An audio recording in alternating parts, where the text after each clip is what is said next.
Hey there, in this session we're going to be looking at how to add your logo to your online template. Now, up until now, you have selected the topic which you are very confident in and you're wanting to teach others, and you have selected a template on the Selah Services Platform.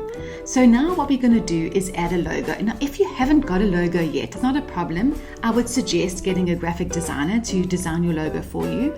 But if your business hasn't quite got there and you don't want to spend too much money yet while you're testing your concept, then I'm going to show you a place where you can get a logo at a very reasonable price. Let's jump in and add our logo to the template. Hey, it's Carmel, and I am now looking at how to add my logo to my online course. So over here, we can see that the logo is already there. And just to recap, we are going to be trying to create this exact Academy replica for you guys to create. So obviously we're going to need to have the images and everything. But what you need right now is your actual logo. So if I click over here, I can see there's a little edit settings icon. I'm going to click on that, and now I can either write the name of my course. Okay. If I want to keep it just the name, if you haven't got a logo yet, it's not a problem. You can do it like that, or you can have an image logo. So if I'm wanting to have an image logo, I'm obviously going to have my image somewhere. Now, what's quite important is how your image is saved, because if you are wanting something with a transparent background, you need to save it as a PNG with a transparent background. So I'm going to just simply click add, and now I can drag, or I can upload my file from my computer of my logo. So now I've got these handy over here. So I'm just going to put my logos in here. I've got a couple of different versions. Okay, what's important to note is I'm probably going to be using this white one over here because I'm wanting it to be white and obviously put my color in the background. So I'm going to select that image there and click select.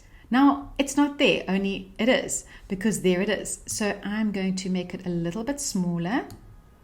And because I can't really see much right now, it doesn't really make much sense, but that is how you add your logo. So if I wanted to also put words in, I could also have text there, but like I said, I want an image logo. Anything I do, I need to save the changes.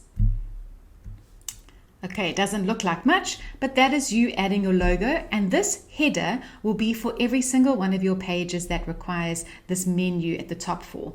So I am going to leave it like that. So go now, get your logo. If you haven't got one, ask someone to create one for you. You can easily go to Fiverr, www.fiverr.com, and ask someone just to create a logo for you. I would suggest, if you have more money, to get someone to make one personally for you. My logo is a pause sign because Selah means to pause and reflect. And I love the meaning of the name because it's like, instead of carrying on and rushing ahead, just stop and think about things for a bit. And it's written at the end of each verse or each poem, and it basically means just stop and think about what you've just read. So I love the name Selah, and the pause sign just made the most sense to me. Okay, let's go back. Right, make sure that you save your changes. I hope that was helpful. So go ahead now and add your logo to the header of your course template. But remember, we're going to be using that logo in quite a few different places on your online course. I'll see you in the next session.